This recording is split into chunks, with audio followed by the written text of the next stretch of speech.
Hi dears, എല്ലാവർക്കും നമസ്കാരം. മൗനരാഗത്തിൻ്റെ ഇന്നത്തെ ആ ഒരു സൂപ്പർ ഹിറ്റ് വിശേഷത്തിലേക്ക് പോയാലോ? അപ്പം ആദ്യമായിട്ട് കാണുന്ന ആൾക്കാരാണെങ്കിൽ നിങ്ങൾക്ക് ഇഷ്ടപ്പെട്ടാൽ ഒന്ന് ലൈക്ക് ചെയ്യാനും അതുപോലെ തന്നെ സബ്സ്ക്രൈബ് ചെയ്യാത്ത കൂട്ടുകാരൊക്കെ ഒന്ന് സബ്സ്ക്രൈബ് ചെയ്തുകൂടെ കാണണം കേട്ടോ. അപ്പോൾ നമ്മുടെ പ്രകാശനാണെങ്കിൽ കാർത്തികയുടെ അടുത്തിരുന്ന് സംസാരിക്കുകയാണ്. അപ്പോൾ കാർത്തികയുടെ ഈ ഒരു സ്നേഹവും അതുപോലെ തന്നെ തന്നോടുള്ള ഈ ഒരു പരിഗണനയും ഒക്കെ കാണുമ്പോഴത്തേക്കിനും പ്രകാശന് വലിയ സന്തോഷമൊക്കെ ആയി. പ്രകാശിൻ്റെ അടുത്ത് കാർത്തിക പറഞ്ഞു, അതെ അച്ഛൻ ഇത്രയൊക്കെ പെമ്മക്കളെ സ്നേഹിച്ചിട്ടും അച്ഛനെ തള്ളിക്കളഞ്ഞവളുണ്ടല്ലോ കല്യാണി, അവളുടെ RS കൺസ്ട്രക്ഷനെക്കാട്ടിലും വലിയൊരു കൺസ്ട്രക്ഷൻ കമ്പനി നമുക്ക് തുടങ്ങണമെന്ന് പറഞ്ഞു. മോളെ നീ എന്തൊക്കെ ഈ പറയുന്നതെന്ന് ചോദിക്കുമ്പം അതെ നമ്മൾ അവരെക്കാട്ടിലും ഉയർന്ന ഒരു പൊസിഷനിൽ എത്തണം. അതിൽ ഞാൻ MD ആയിട്ട് നിശ്ചയിച്ചിരിക്കുന്നത് ആരെയാന്ന് അച്ഛൻ അറിയാവോന്ന് ചോദിക്കുമ്പം ആരെയാ മോളെ എന്ന് വളരെ താല്പര്യത്തോടു കൂടി നമ്മുടെ പ്രകാശൻ ചോദിക്കുകയാണ്. അത് മറ്റാരും അല്ലച്ച, അത് നമ്മുടെ വിക്രം തന്നെയാണ്. അച്ഛൻ പറയില്ലേ, അവൻ ശരിക്കും ഒരു രാജകുമാരൻ തന്നെയാണ്. അങ്ങനെ നമ്മുടെ വിക്രത്തെ ആ ഒരു പൊസിഷനിലേക്ക് ഇരുത്തുമെന്നൊക്കെ പറയുമ്പോഴത്തേക്കിനും പ്രകാശിന് വലിയ സന്തോഷമൊക്കെ ആയി. മോളെ, നീ എൻ്റെ സ്വന്തമോ എൻ്റെ രക്തമോ ഒന്നുമല്ല, എന്നിട്ടും നീ എത്രമാത്രം എന്നെ സ്നേഹിക്കുന്നുണ്ട് അച്ഛനെ ഞങ്ങൾ അങ്ങനെ സ്നേഹിക്കുന്നുണ്ടെങ്കിൽ അതിന് പിന്നിൽ മറ്റൊരു കാര്യം കൂടിയുണ്ട്. അങ്ങനെ പറയുമ്പോഴത്തേക്കിനും നമ്മുടെ പ്രകാശന് ഇതെന്താ ഇവൾ പറയുന്നതെന്ന് മനസ്സിലാവാതെ നിൽക്കുകയാണ്.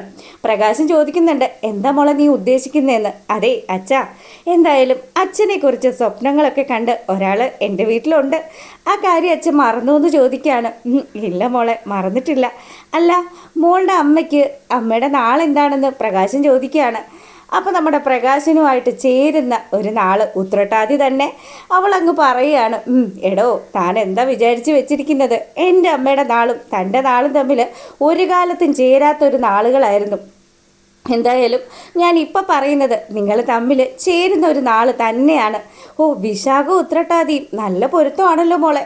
അതെ എന്തായാലും അച്ഛൻ്റെ ജീവിതത്തിൽ ഇനി ഒരുപാട് മാറ്റങ്ങളൊക്കെ ഉണ്ടാകും. പിന്നെ നമ്മുടെ ആ ഒരു കൺസ്ട്രക്ഷൻ കമ്പനി അതങ്ങ് വളർന്നു കഴിഞ്ഞാൽ അച്ഛന് വേണ്ടിയിട്ട് ഞാൻ എന്താ ഒരുക്കി വെച്ചിരിക്കുന്നതെന്ന് അച്ഛൻ അറിയാവോന്ന് ചോദിക്കുമ്പം ഇല്ല മോളെ, എങ്ങനെയാണ് ഞാനും എൻ്റെ മകനും ആത്മാർത്ഥമായിട്ട് അവിടെ പണിയെടുക്കുമെന്നൊക്കെ പ്രകാശൻ ഇങ്ങനെ തട്ടിവിടുകയാണ്.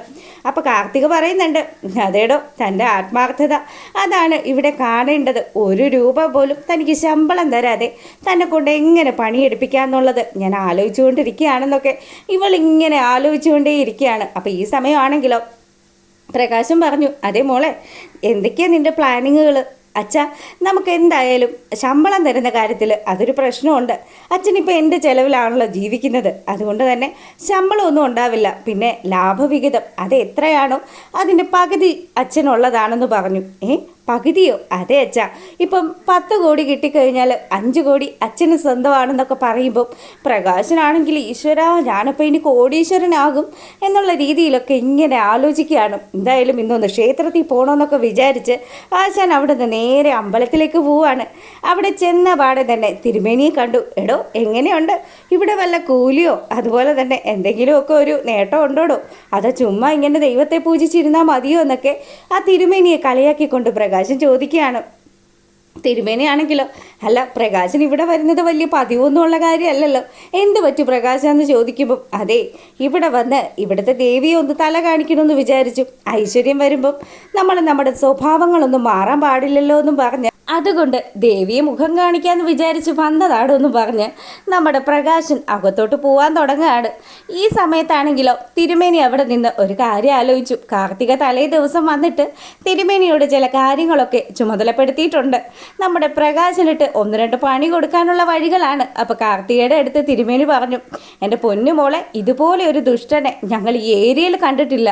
എന്തായാലും അവൻ ആ കല്യാണി എന്ന് പറയുന്ന കുഞ്ഞിനെ ചില്ലറയൊന്നും അല്ല കഷ്ടപ്പെടുത്തിയിരിക്കുന്നത്. അറിയാം തിരുമേനി, അയാൾ എത്രമാത്രം ദുഷ്ടനാണെന്ന് എനിക്കറിയാം.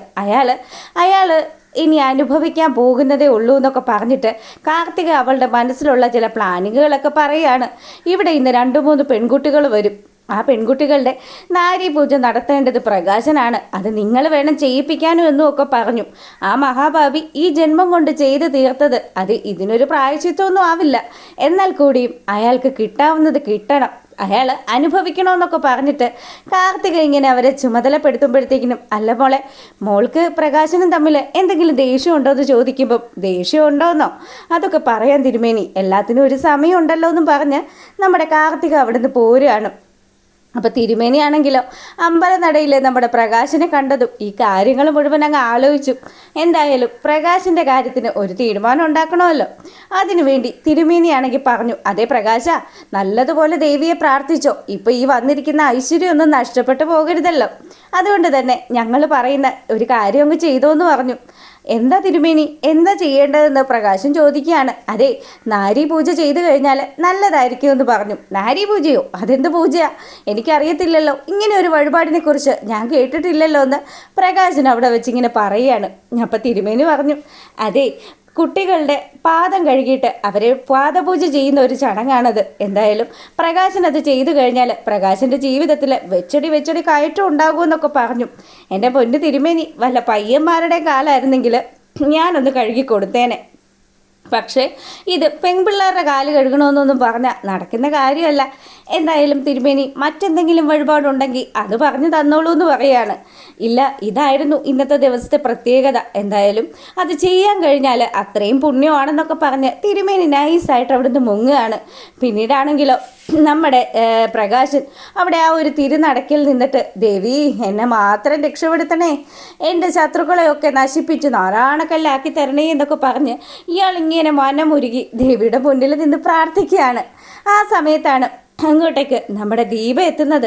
ആ വന്നല്ലോ വനമാല എന്ന് പറഞ്ഞുകൊണ്ട് പ്രകാശനാണെങ്കിൽ ദീപയോട് പറഞ്ഞു, അതെ, നീ വല്ലതുമൊക്കെ അറിയുന്നുണ്ടോ? എന്താണ്, ഞാൻ നശിച്ചു പോകണമെന്ന് പറഞ്ഞ് പ്രാർത്ഥിക്കാൻ വന്നതാണോ എന്നൊക്കെ പറഞ്ഞ് പ്രകാശൻ നമ്മുടെ ദീപയെ കളിയാക്കുകയാണ്. അപ്പോൾ ദീപയാണെങ്കിലോ, ഞാൻ അങ്ങനെ ആരും നശിച്ചു പോകാൻ വേണ്ടി പ്രാർത്ഥിക്കാറൊന്നുമില്ല. അല്ല, നിങ്ങൾ ഏതോ ഒരു ലക്ഷ്മിയുടെ പേരിൽ അർച്ചന നടത്തുന്നതായിട്ട് കണ്ടല്ലോ. ഏതാ ഈ ലക്ഷ്മി എന്ന് ചോദിക്കുമ്പം, അതാരേലും ആയിക്കോട്ടടി, ഈ അമ്പലത്തിലിരിക്കുന്ന ദേവിയുടെ പേർക്ക് വരെ ഞാൻ വഴിപാട് ചെയ്യും. ഞാനാണ് ആള്. നീ എന്തറിഞ്ഞിട്ട് ഈ പറയുന്നത്? പിന്നെ ഇന്ന് ലക്ഷ്മി ദേവിക്കാണെങ്കിൽ നാളെ മഹാലക്ഷ്മിക്കായിരിക്കും, അത് കഴിഞ്ഞാൽ പാർവതി ദേവിക്ക്, പിന്നെ ആണെങ്കിലോ എനിക്ക് ഇഷ്ടമുള്ള എല്ലാ ദേവിമാരുടെ പേരിലും ഞാനങ്ങ് വഴിപാട് നടത്തുമെന്ന് പറഞ്ഞു. പ്രകാശൻ്റെ ഈ സംസാരമൊക്കെ കേൾക്കുമ്പോൾ തിരുമേനി പറഞ്ഞു, പ്രകാശ, ദൈവത്തോട് തന്നെ വേണോ നിൻ്റെ ഈ കളി? അതൊന്നും ഒരു കുഴപ്പമില്ല തിരുമേനി, ഈ ദൈവം എന്ന് പറയുന്നത് ഇപ്പം ഈ പ്രകാശൻ്റെ കൂടെയാണ്.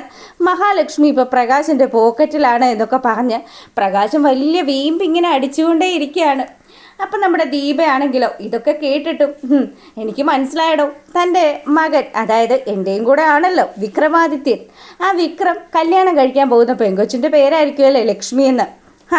ആടി, അതെ, അതിന് നിനക്ക് എന്തെങ്കിലും നഷ്ടമുണ്ടോ എന്ന് ചോദിക്കുകയാണ്.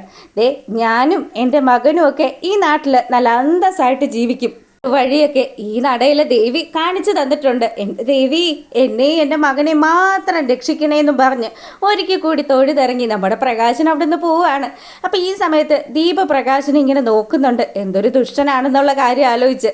പിന്നീട് പ്രകാശൻ ഇറങ്ങി ആ ഒരു കാറിൽ കയറാൻ തുടങ്ങുമ്പോൾ നമ്മുടെ കാർത്തികയുടെ വിളി വരികയാണ്. കാർത്തിക വിളിച്ചിട്ട് പറഞ്ഞു, അച്ഛൻ ക്ഷേത്രത്തിലാണോ?